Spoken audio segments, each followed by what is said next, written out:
Hello বন্ধুরা, আর কি কিচেনে সবাইকে স্বাগত। আজকে আমি অরেঞ্জ চকলেট বানাবো। এটা বাচ্চাদের খুব পছন্দের জিনিস, বা আমরা ছোটোবেলাতেও অনেক খেয়েছি। চলুন আমি কিভাবে বানাচ্ছি। আমি এখানে 3টে কমলা লেবু নিয়েছি, এটাকে আমি ছাড়িয়ে নিচ্ছি।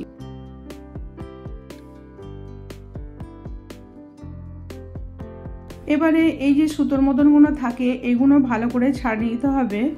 এইগুলোই বেশি তেতো হয়, এই জন্য এটা ভালো করে ছাড়িয়ে নিতে হবে।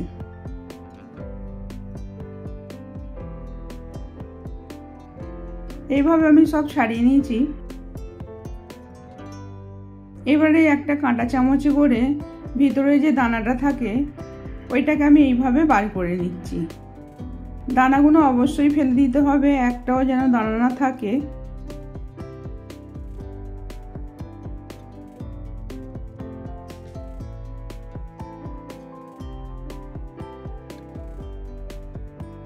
এইভাবে আমি সব দানাগুলোকে ফেলে দিয়েছি। এবার আমি একটা মিক্সার জার নিয়েছি। এবার অরেঞ্জগুলো ঢেলে এইটার আমি জুস বার করে নেব।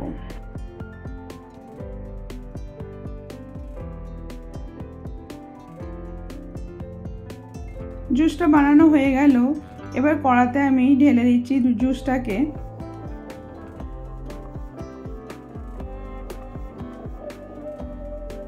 তারপরে চকলেট বানাতে গেলে চিনিটা একটু বেশি লাগবে। আমি এখানে 250 গ্রাম চিনি নিয়েছি, নিয়ে এটা ভালো করে ফোটাতে হবে।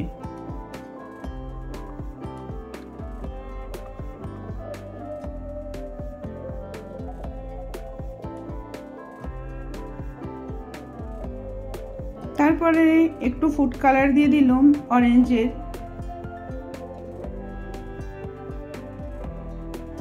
এবার এই যে ফেনাগুলো আছে এগুলো যতটা পারবেন ফেলে দেবেন, এইতেও তেতো ভাবটা থাকে অনেক সময়।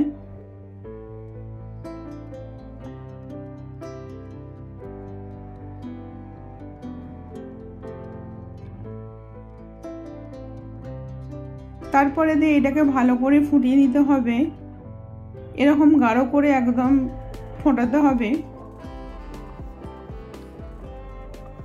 এবার আমি একটু ঠান্ডা হতে বোলেতে ঢেলে নিচ্ছি। এবার বোলেতে ঢালার পরে এটাকে আমি 5-6 দিন এরকমই রেখে দিয়েছি। দেখুন 5-6 দিন পরেতে কীরকম বসে গেছে। এরকমই বসে যেতে হবে, তবে চকলেটটা ভালোভাবে বানানো যাবে। এবার হাতে অল্প করে তেল নিয়ে নিলাম, নিয়ে এটা আমি একটু গোল গোল করে বানিয়ে নেবো আগে।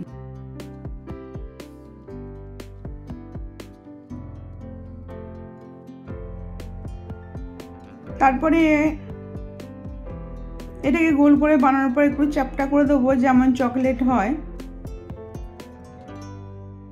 আর যদি কোনো ছাপ থাকে তো ছাপেও তোলা যায়।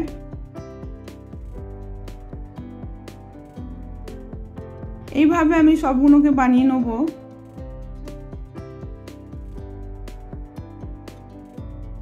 এরকমভাবে আমি সবগুলো বানিয়ে নিয়েছি। এবার দেখুন কতটা শক্ত হয়ে গেছে চকলেটের মতন।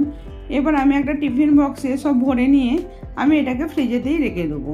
যখন বাচ্চাদের মন হবে তখন এক একটা করে বার করে দেওয়া যাবে। এইভাবে বানিয়ে দেখবেন, বিনা কেমিক্যাল দিয়ে ঘরেও খুব ভালোভাবে বানানো যায়। ভালো লাগলে লাইক, কমেন্ট, শেয়ার করবেন। আবার অন্য কোনো রেসিপি নিয়ে আসছি।